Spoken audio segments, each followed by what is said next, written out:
Good morning all of you. आप लोग बढ़िया होंगे। और हमने फिजिकल केमिस्ट्री का 3 चैप्टर आपको खत्म कर दिया।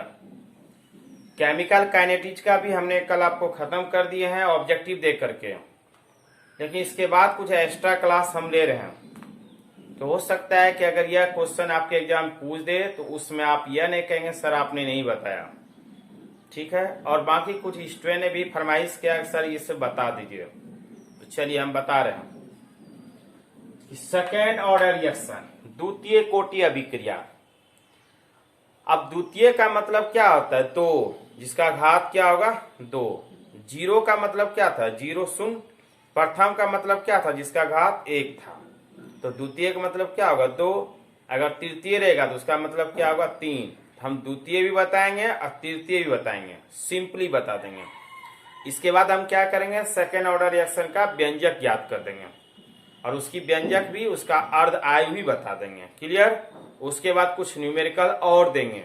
जो सब स्टूडेंट न्यूमेरिकल पढ़ना चाहते हैं तो उनके लिए न्यूमेरिकल अलग से जाएगा, तो वहां पे ज्यादा हम नहीं समझाएंगे, बोर्ड पे हम बना कर देते चले जाएंगे। और इससे क्या होगा, जीबी का भी बचत होगा, टाइम का भी बचत होगा, ठीक है।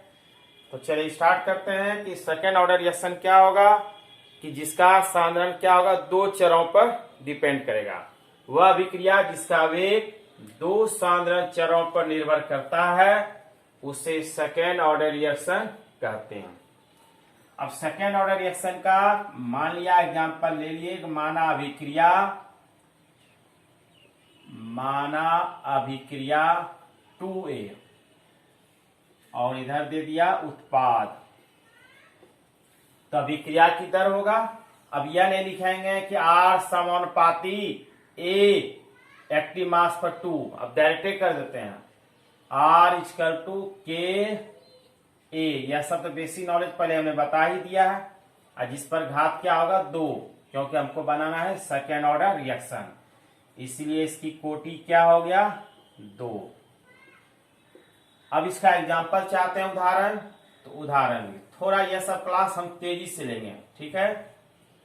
अब नाइट्रस ऑक्साइड जिसका सूत्र होगा N2O। नाइट्रस ऑक्साइड का विघटन यानी खंडन, तो जिसके लिए क्या होगा यहाँ पर 2N2O, यानी प्राप्ति होगा 2N2 प्लस O2, ठीक है। हमको निकालना है सेकेंड ऑर्डर रिएक्शन, तो वही अभिक्रिया की दर R equal to K, active mass कितना है N2O, इस पर पावर क्या हो जाएगा 2, इसलिए इसकी कोटि क्या हो गया 2। और एग्जांपल चाहते हैं दूसरा, तो एक एग्जांपल और दे देते हैं H2 प्लस I2, जिससे निर्माण होगा 2HI।